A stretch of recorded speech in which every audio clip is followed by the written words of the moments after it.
Whenever I have a discussion with the general public, they seem to have a lot of knowledge about Ayurveda. It is a home remedy, it is slow acting, and so on and so forth.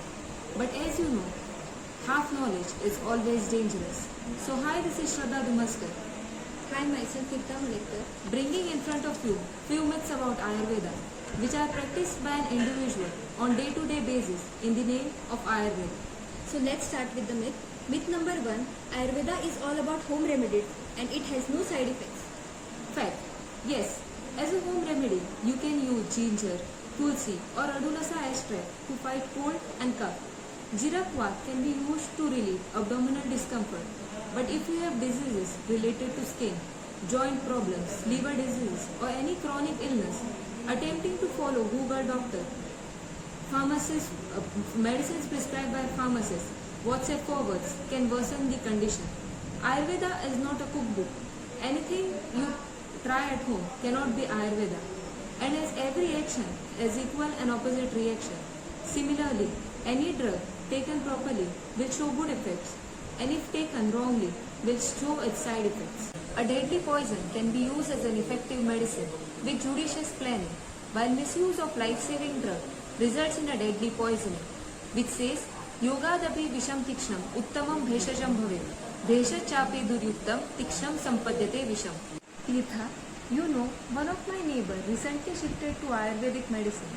He has been having psoriasis for 5-6 years long, and now he is claiming that Ayurveda is slow acting.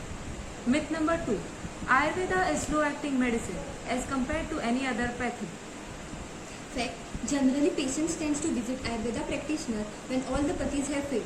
They tend to take all the medicine and make the disease chronic till 5 to 6 years. There is no medicine in this world which can cure a disease within a day. Treating the symptoms cannot be the complete cure of a disease. Shraddha, can you see the crowd over there? Yes, for what is that crowd for? I think they have opened a new spa.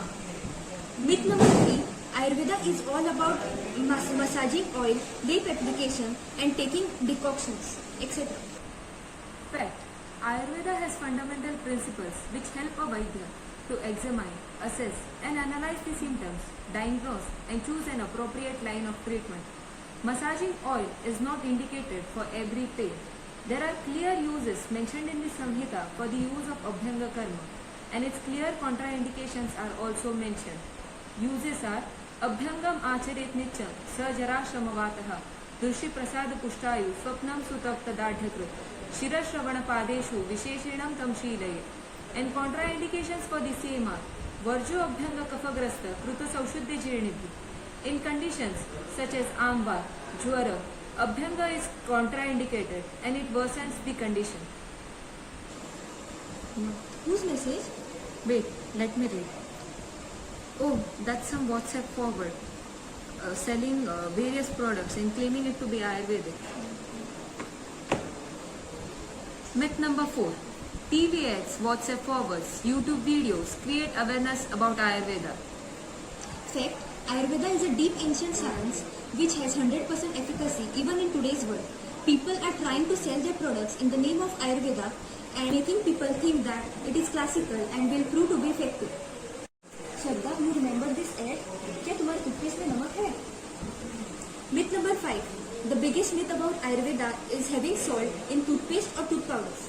Acharyas have mentioned use of katu, tikta and kashaya, that is pungent, astringent, bitter taste to be used in toothpaste, which says prata bhuktva cha mrudvagram kashayam katu tiktakam. But sadly, most of our toothpaste have salt or sugar base.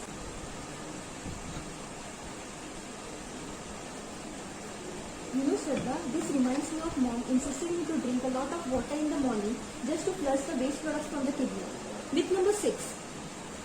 Soon after getting up from the bed, you have to drink 1 to 2 liters of water to flush the kidneys. Fact.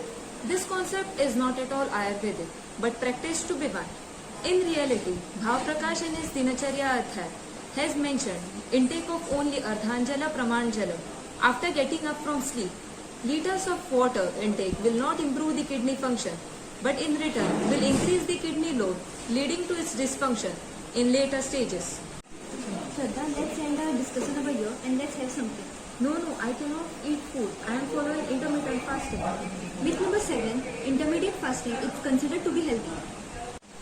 People are following vague practices of fasting for a period of 14, 16 or 18 hours per day and consume food for 4 to 5 hours, which is considered to be a concept of langan, and this is not so.